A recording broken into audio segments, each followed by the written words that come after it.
शिव गुरु महाराज की जय, मैया भवानी की जय, नीलम दीदी हरिंदर भैया की जय, यहाँ पे उपस्थित सभी देवी देवताओं की जय, यहाँ पे उपस्थित सभी गुरु बहना की जय।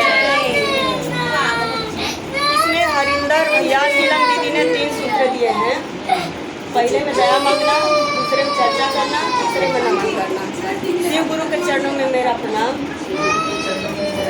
मेरा प्रणाम स्वीकार करो महादेव, स्वीकार करो महादेव, स्वीकार करो महादेव। मैया भवानी के चरणों में मेरा प्रणाम, नीलम दीदी हरिंदर भैया के चरणों में मेरा प्रणाम।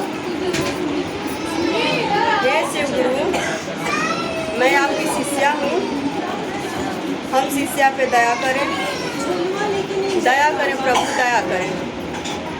हम पूजा पाठ नहीं जानते, हम अनाड़ी हैं।